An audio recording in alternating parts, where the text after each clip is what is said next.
Hola, los saluda John Abril, director de Abril Partners. ¿Serán tan malos los fondos de pensiones como dicen? Les cuento desde mi experiencia. Bienvenidos.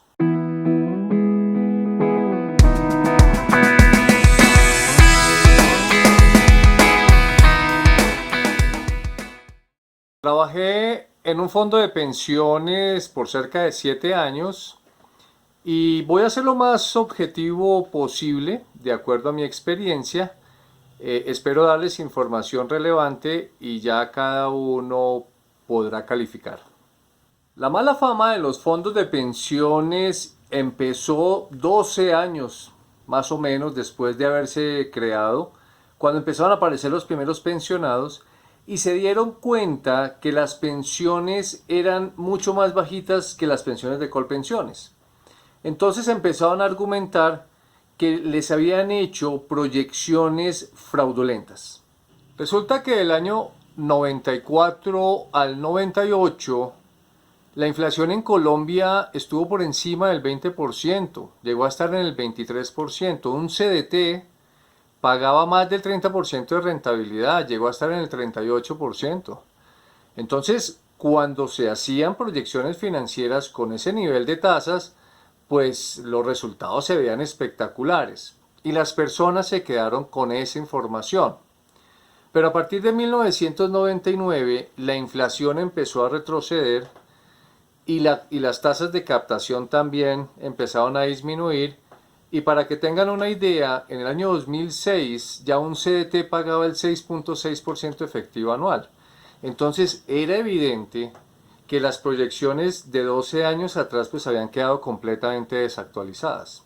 Otro tema que generó mala fama fue esa guerra inicial por quedarse por la mayor cantidad de afiliados.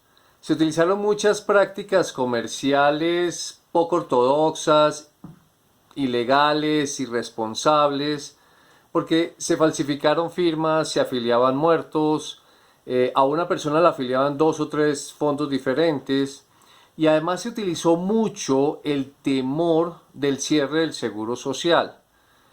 Pasado el tiempo, se calmaron las aguas y la imagen de los fondos quedó muy deteriorada. También hubo problemas con la administración de la información, porque los software eran muy básicos y estaban en desarrollo para una cantidad de datos importantes, pero además buscar información en el Seguro Social era remitirse a bodegas donde estaba todo mal almacenado, estaban planillas físicas dañadas, había un caos, un desorden, además las afiliaciones se hacían por regiones. Entonces, cuando una persona quería pedir su historia laboral, pues el proceso duraba meses y hasta años. Entonces no había ni claridad ni oportunidad con los datos. No sé por qué se creó un mito urbano, creo que más por la rabia que por la realidad, y era que los fondos se estaban quebrando porque no tenían un respaldo económico del Estado y porque además empezaron muchos y muchos fueron desapareciendo. Hoy solo quedan 4 fondos. Entonces la mala fama de los fondos de pensiones es una mezcla de desinformación, de malas prácticas comerciales al comienzo, de un proceso de actualización tecnológica que empezó con mucho traumatismo, pero que hoy en día está al día y con tecnología de punta. En la actualidad, 27 años después, el panorama de los fondos es muy diferente. La información está en línea, está de forma ágil y oportuna, hay canales de servicio y canales de comunicación, pero en lo que sí creo que los fondos deberían mejorar es en la capacitación y el entrenamiento de sus afiliados en dos aspectos. El primero es explicar qué hacen, cómo lo hacen, qué restricciones tienen. Y el segundo es ser más enfático en la problemática pensional, porque en Colombia no somos conscientes de la vejez. Bueno, en Latinoamérica en general. Miren, no somos juiciosos ahorrando y menos si es a largo plazo. Siempre le pregunto a las personas si tienen un ahorro equivalente al saldo que tienen en su fondo de pensiones. Y más del 90% me responde que no. Entonces, ¿se imaginan si el ahorro a pensión no fuera obligatorio y si no estuviera restringido para uso en la vejez? El panorama sería muchísimo peor.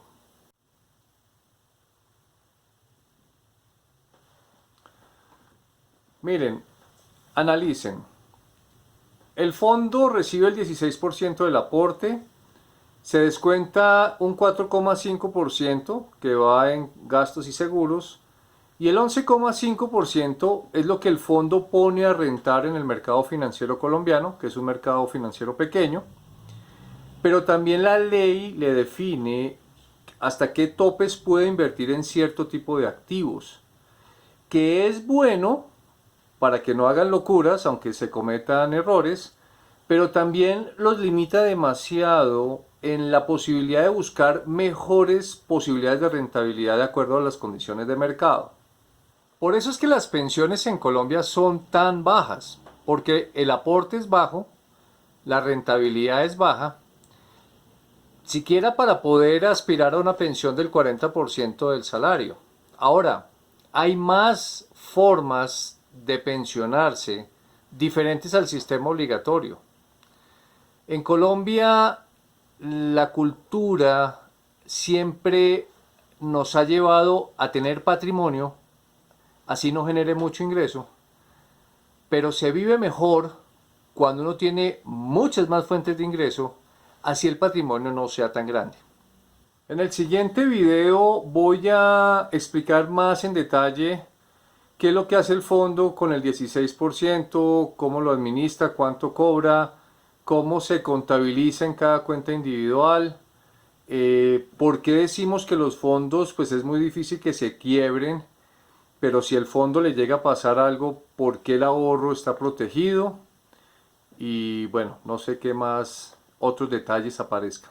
Cuando se juzga sin conocimiento, se pierde la posibilidad de analizar, de ver alternativas, de solucionar problemas, de corregir errores. Yo he cometido muchos errores, pero bueno, lo importante es aprender y no volverlos a cometer. Gracias por ver este video, gracias por compartirlo con muchas más personas. Esta información puede ser útil para otros. No olviden suscribirse a nuestro canal, por favor síganos en Facebook, en Instagram. Bueno, esta información en algún momento puede ser importante. Bendiciones para todos, saludos.